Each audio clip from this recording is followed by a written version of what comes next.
Saudaraku yang terkasih dimanapun berada, saya menyampaikan sebuah renungan yang merupakan refleksi singkat yang bertemakan ajaran kasih dalam berbagai agama, teaching of love in various religion. Tanggal 16 Mei 2022 ini dirayakan sebagai Hari Raya Waisak oleh saudara-saudara kita yang beragama Buddha, baik di Indonesia maupun di berbagai belahan dunia. Ini dirayakan sebagai Hari Raya Waisak yang ke-2566 BE tahun 2022. Hari Raya Waisak ini juga disebut sebagai Trisuci Waisak karena ada 3 hal yang penting. Yang pertama, lahirnya Pangeran Siddhartha pada tahun 623 sebelum Masehi. Yang kedua, Pangeran Siddhartha mencapai penerangan sempurna pada tahun 588 sebelum Masehi. Dan yang ketiga, wafatnya Pangeran Siddhartha pada tahun 543 sebelum Masehi. Ketika Waisak dirayakan, maka bagi saya secara pribadi ada ajaran Sang Buddha yang sangat menarik. Dan hal itu dikutip oleh John Maxwell dalam bukunya yang diterbitkan di Jakarta dengan penerbit Libri tahun 2011. Di halaman 27 dari bukunya itu, John Maxwell mengutip satu hal yang sangat penting dalam ajaran Buddha dalam kalimat pernyataan, jangan sakiti orang lain dengan sesuatu yang akan menyakiti dirimu sendiri. Jadi kalau kita menyakiti orang lain, nanti pada akhirnya hal itu juga bisa menyakiti diri kita sendiri. Yang kedua, dalam Yudaisme, inti ajaran kasihnya berkata demikian, apa yang tidak kamu sukai, jangan lakukan itu pada sesamamu.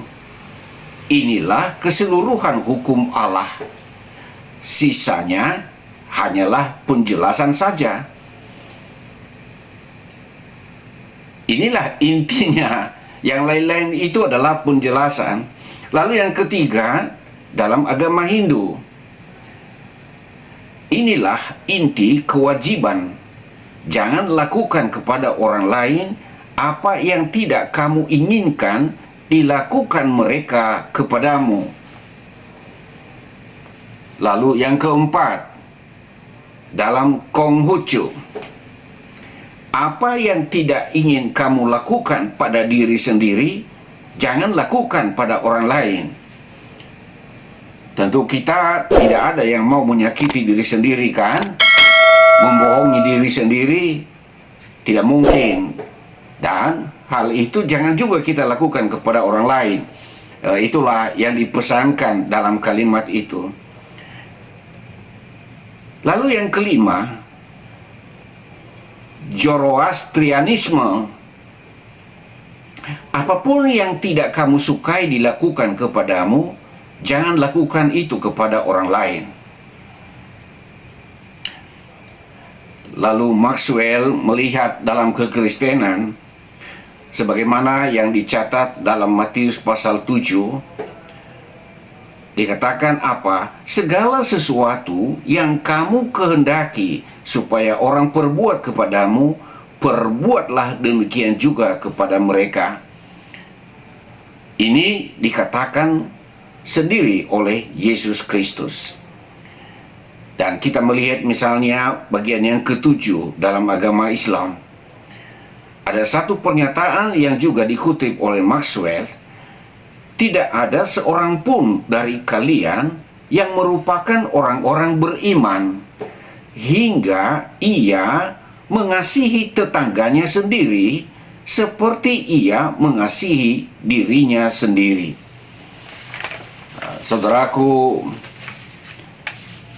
kalau kita perhatikan pernyataan ajaran kasih di dalam 7 agama ini memiliki inti yang sama, meskipun dengan kata-kata dan susunan kata-kata yang berbeda-beda. Yang menjadi pertanyaan bagi kita, mengapa semua agama yang telah disebutkan tadi sama-sama memiliki penekanan yang sangat dasariah dalam ajarannya, walaupun dengan ungkapan kata-kata yang tidak persis sama dan susunannya.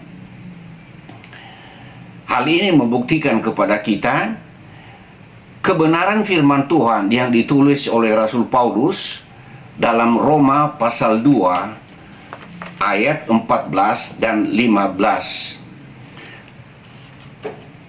Di dalam Roma pasal yang kedua ayat yang ke-14 dan 15, firman Tuhan berkata demikian: apabila bangsa-bangsa lain yang tidak memiliki hukum Taurat oleh dorongan diri sendiri melakukan apa yang dituntut hukum Taurat, maka walaupun mereka tidak memiliki hukum Taurat, mereka menjadi hukum Taurat bagi diri mereka sendiri. Sebab dengan itu mereka menunjukkan bahwa isi hukum Taurat ada tertulis di dalam hati mereka, dan suara hati mereka turut bersaksi, dan pikiran mereka saling menuduh atau saling membela.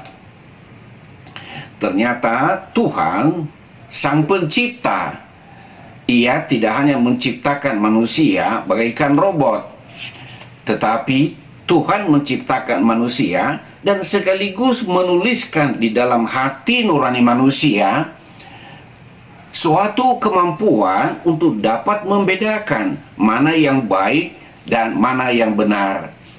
Sehingga meskipun orang dari agama tertentu tidak memiliki hukum Taurat seperti yang diturunkan Allah dengan perantaraan Musa bagi orang-orang Yahudi, tetapi dengan hukum Taurat yang tertulis di dalam hati manusia, ia melakukan apa yang Allah kehendaki.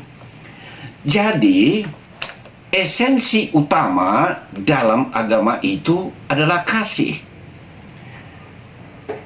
Nah, jika orang yang beragama melakukan inti dasar dari ajaran agamanya, maka ia tidak akan berkenan melakukan hal-hal yang jahat, yang merugikan orang lain atau sesama.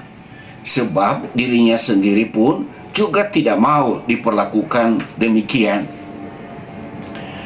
Siapakah di antara kita yang mau disakiti orang lain, yang mau dirugikan orang lain, yang mau direndahkan, dihina atau difitnah oleh orang lain?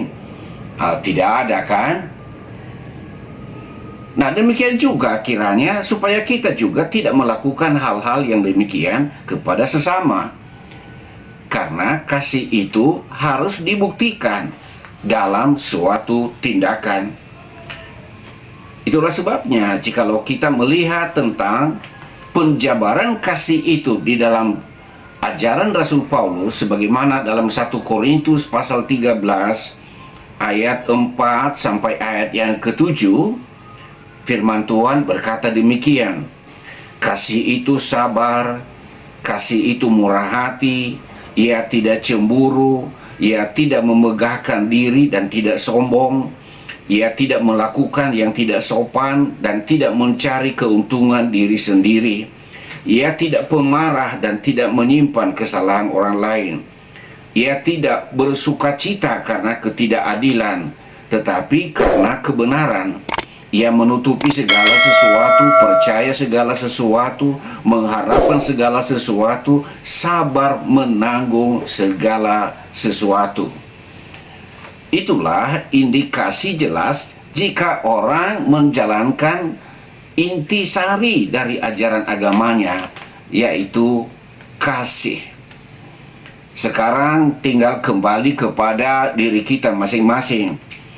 Apakah kita mau beragama tetapi tidak hidup dalam ketaatan, atau kita taat untuk membuktikan bahwa kita orang beragama, dan ketaatan itu kita lakukan dalam hal mengimplementasikan kasih dalam kehidupan nyata, dalam interaksi sosial, dalam kehidupan bermasyarakat, dan dalam kehidupan berbangsa.